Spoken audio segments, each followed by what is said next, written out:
Hello everyone, and welcome to RadioCSIRT English Edition, your daily appointment with cybersecurity news. I'm Marc Frederic Gomez, your French cybersecurity voice for today's threat landscape. It's Saturday, November 15th, 2025.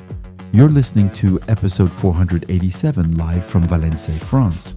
In today's briefing, a confirmed vulnerability in AMD Zen, 5 processors affecting the rdseed instruction and weakening entropy generation, updated guidance from CISA, the FBI, and international partners detailing new activity from the Akira Ransomware group, active exploitation of a path traversal flaw in Fortinet FortiWeb enabling administrative command execution, a large-scale campaign creating thousands of fraudulent travel booking sites to target hotel guests, a multi-script infection chain used to deploy the formbook information stealer, and Logitech's confirmation of a data breach linked to the exploitation of a third party, 0 Day, by the Klopp extortion group.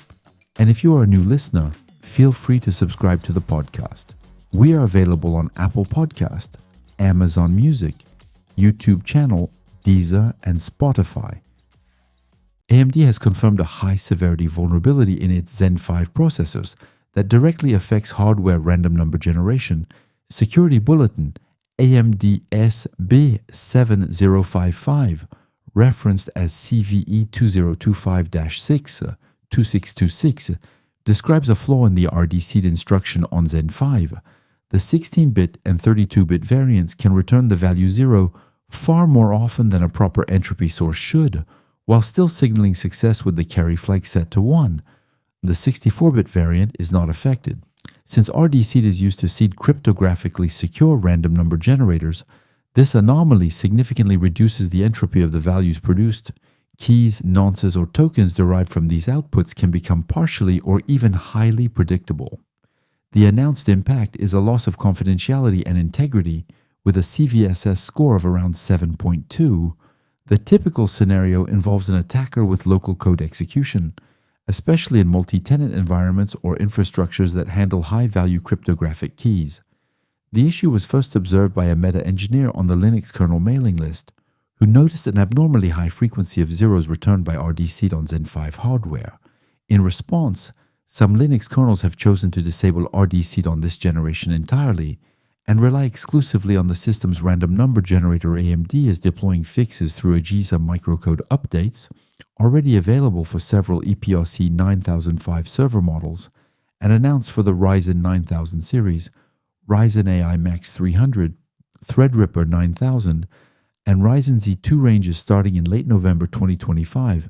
Broad coverage is expected by January 2026. This vulnerability fits into a wider trend in which hardware randomness and CPU speculation mechanisms are becoming full components of the threat model. U.S. authorities and several international partners have released an updated joint advisory on the Akira ransomware threat. The document is published by CISA, the FBI, the Department of Defense Cybercrime Center, the Department of Health and Human Services, and foreign cybersecurity agencies. Its purpose is to provide an updated view of the techniques used by the Akira Group, which primarily targets small and medium-sized businesses, but has also carried out operations against larger organizations across multiple sectors, including manufacturing, education, information technology, healthcare, finance, and food and agriculture. The advisory details new indicators of compromise and tactics, techniques, and procedures associated with Akira.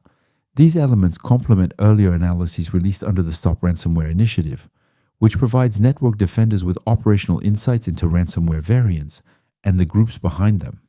Official statements highlight the tangible impact of Akira on critical infrastructure. CISA underscores that ransomware remains a persistent threat that organizations must treat with urgency to limit exposure.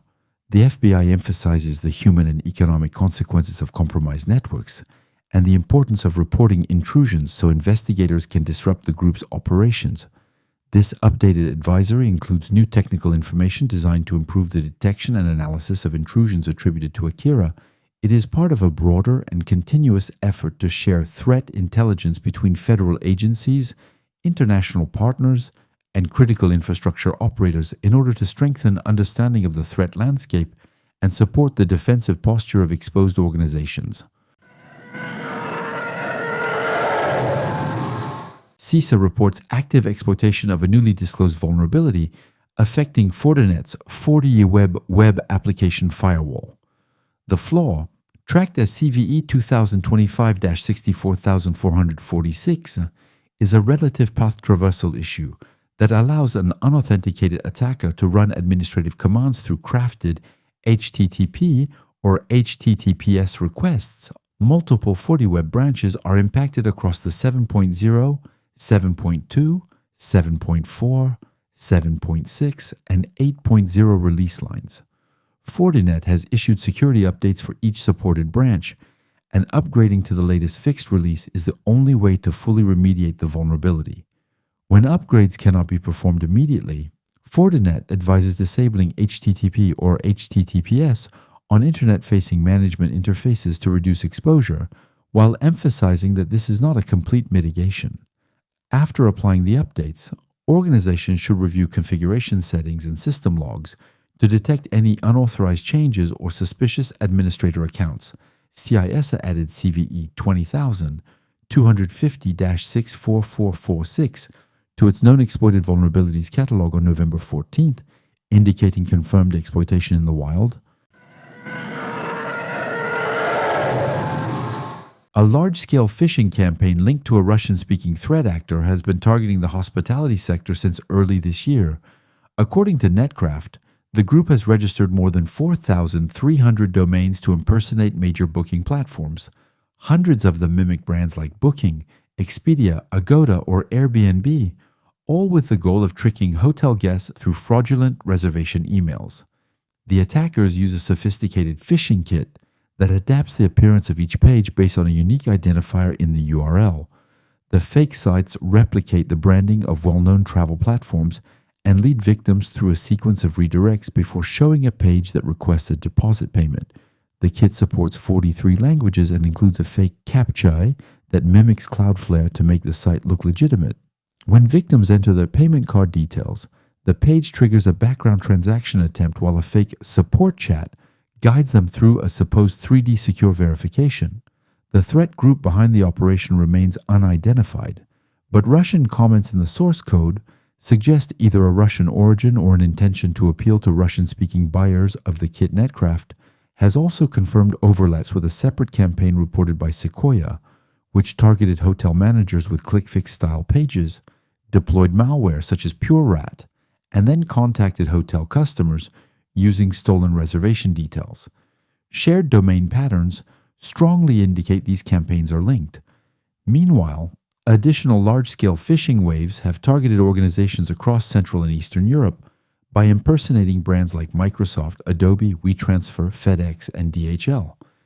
These attacks distribute HTML attachments that display fake login pages, while JavaScript scripts forward stolen credentials to attacker-controlled Telegram bots.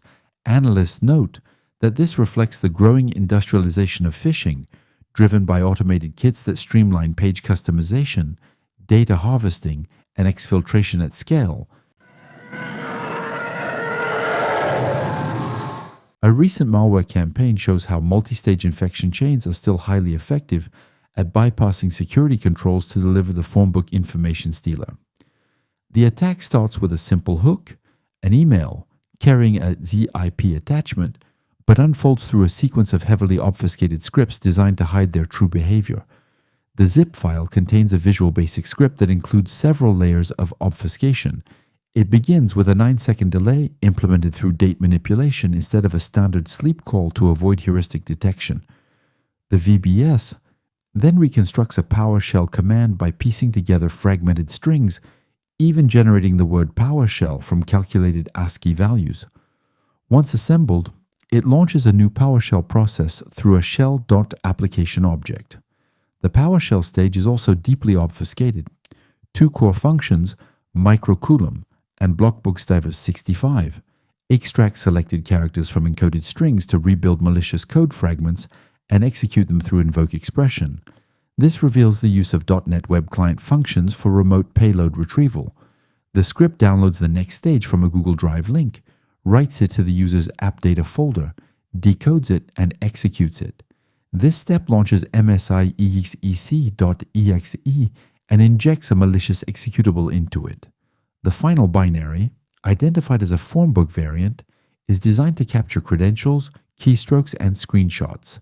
It communicates with its command and control server at 216.250.252.227 on port 7719. Each stage of the chain, VBS, PowerShell, and the final binary, employs obfuscation, encoding, and living off the land techniques to suppress detection. The campaign highlights that effective reverse engineering must extend beyond compiled binaries, as modern infections rely on lightweight scripts and trusted system processes to deliver a stealthy final payload. And that's the end of this Saturday episode. I hope it provided clear and useful information. You can share your feedback by email at radiocSIRT@gmail.com. All open source intelligence sources used for this episode are available on RadioCSIRT.com, as well as in the episode description. And if you're a new listener, don't forget to subscribe to the podcast. See you tomorrow for a new episode. Until then, don't think, just patch. Have a nice Saturday. See you soon.